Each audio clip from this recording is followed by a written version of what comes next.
Bonjour à tous, j'espère que vous allez bien, c'est Harry Code.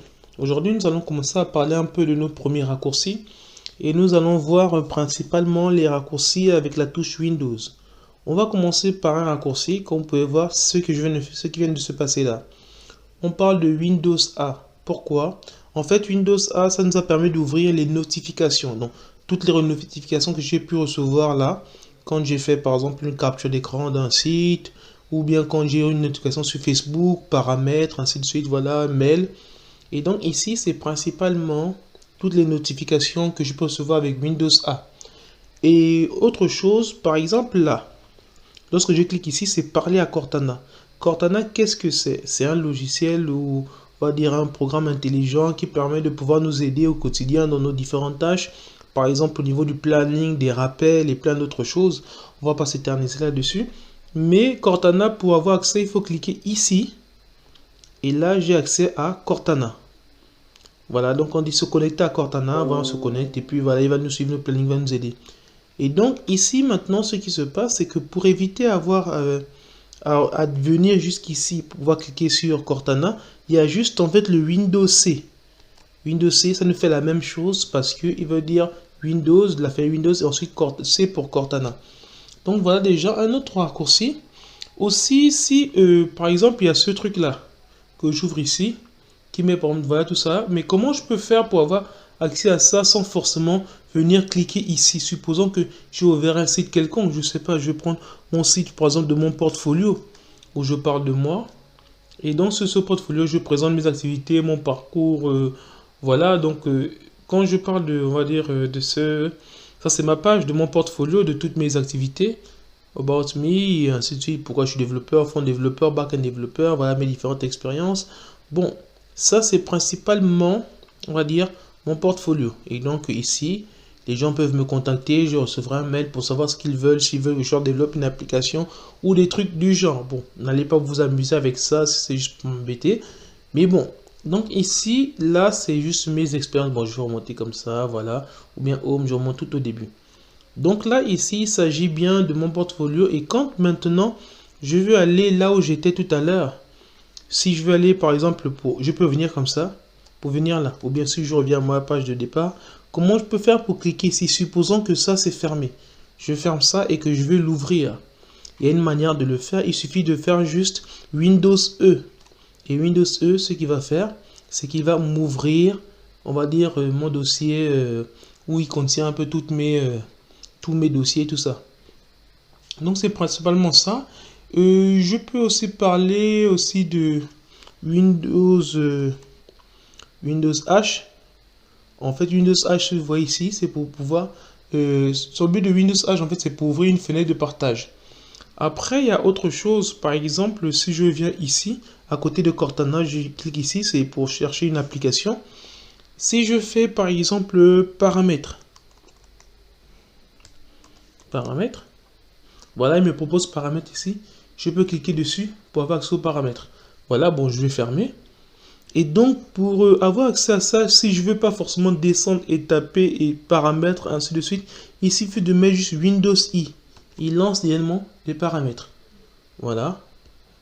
Ok, donc, voilà ce qu'on peut retenir aussi dans ce genre de choses. Il y a aussi Windows L. Windows L qui permet de pouvoir aussi verrouiller son écran. Donc si on veut verrouiller l'écran pour que les gens ne puissent pas avoir accès à notre ordinateur sans mettre le mot de passe, bah, il faut faire Windows L et puis lock parce qu'il va bloquer l'écran.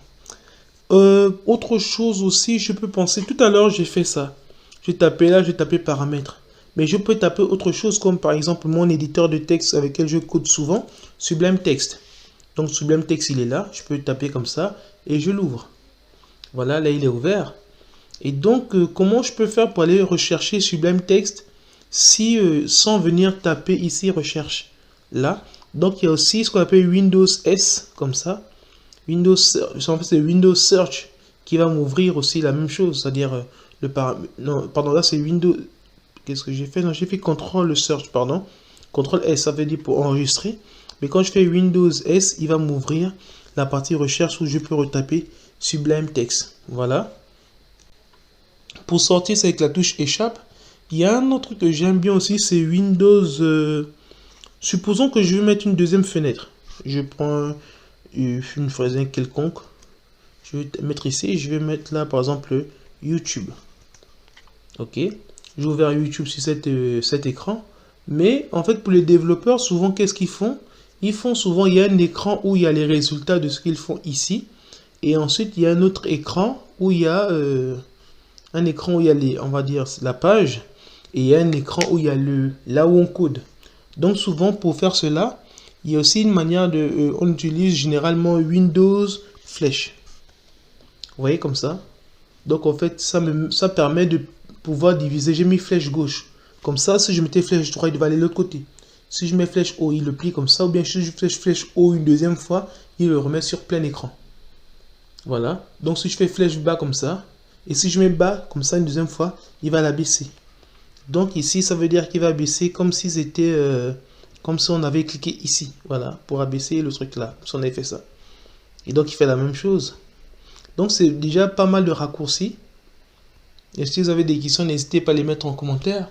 Et donc, est-ce que j'ai autre chose que je voudrais voir, par exemple? Bon, il y a un truc aussi pas mal qui aide beaucoup. Par exemple, lorsque je fais une capture d'écran, je peux faire mon Windows I, ça c'est pour paramètres. Windows E, c'est pour aller dans le truc. Et si je fais Windows S, search comme ça, je peux taper ce que je veux. Je peux taper, par exemple, capture d'écran. Donc ici, j'obtiens ma capture d'écran. Après, je peux sélectionner nouveau et puis voilà, nouveau, voilà. Pardon, nouveau. Voilà. Donc après, je peux sélectionner comme ça. Bon, je peux annuler ça. Ça, c'était un peu long. S'il y a quelque chose qui va vite et qu'il faut aller venir ici, taper ici, capture d'écran, c'est un peu long. Et donc, il y a une manière de faire la capture d'écran autre, qui est Windows Maj avec le S. Là, comme ça. Il va directement me sortir directement, voilà là. Directement capture d'écran rapide. Donc, voilà un autre. Et là, directement, il a pris la capture d'écran et c'est terminé. Voilà, c'est ce qui est là. Et qui a déjà été enregistré. Donc, voilà un peu ce qu'on peut dire rapidement. Et aussi, une chose est sûre, c'est que lorsqu'on fait par exemple Windows et tabulation, qu'est-ce qu'il fait?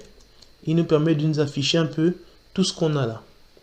Bon, supposons qu'on a déjà pas mal de choses ouvertes et qu'on veut ouvrir un nouveau Windows, c'est celui-là. Là, par exemple, vous voyez, c'est comme si c'était un autre Windows qui n'a rien à voir avec celui qu'on utilisait précédemment. Un tout nouveau Windows où on peut recommencer à ouvrir aussi Chrome comme si de rien n'était. Et voilà, et donc on ouvre Chrome et on est ici. Et c'est terminé. Mais tandis que c'est pas le même Windows. Vous voyez, là, il a l'impression vraiment qu'on est sur un seul Windows. Mais lorsqu'on fait encore, on va dire Windows avec tabulation, on voit que non, il y a plusieurs là. Il y a comme celui-là qui est ouvert aussi. On peut rajouter un nouveau. Et si j'ouvre ce nouveau, par exemple là, c'est encore un nouveau Windows. Et donc, il y a une manière de pouvoir switcher d'un Windows à un autre. Je sais plus, c'était... Voilà, c'est ça. En fait, c'est juste contrôle Windows. On permet de switcher d'un Windows à un autre, comme ça. Là, c'est le Windows que j'avais déjà au départ. Ça, c'est le Windows que je viens d'ouvrir. Ça, c'est les deux autres qui sont vides. Voilà, que j'ai créé. Et si je mets encore la même chose, je peux créer toujours un nouveau. Mais comment les fermer? Il suffit de faire Windows tabulation. On vient là et puis on peut fermer les différents Windows là. Comme celui que je viens de créer, je peux aussi le fermer. Voilà, et je suis revenu aux éléments de départ. Donc là où j'étais. Ok, ça c'est principalement ce qu'on peut retenir là-dessus. Et aussi, il y a souvent des applications qu'on peut lancer qui peuvent rendre notre machine un peu lente. Et donc, il y a une manière aussi de le faire, c'est quand on fait, on va dire, c'est CTRL Maj échappe. Voilà, qu'est-ce qu'il va faire ici? Il va ouvrir le gestionnaire de tâches. Voilà, et là maintenant, si on veut fermer, il suffit de cliquer par exemple sur Cortana. Et puis je mets fin à la fiche, il va me fermer Cortana. Et c'est terminé, voilà. Donc voilà, nous sommes au terme de notre vidéo, principalement sur les raccourcis avec Windows. D'autres, on verra maintenant les raccourcis un peu qu'on va utiliser au quotidien sur nos ordi, sur nos machines. Voilà, donc rendez-vous à la prochaine vidéo. Merci.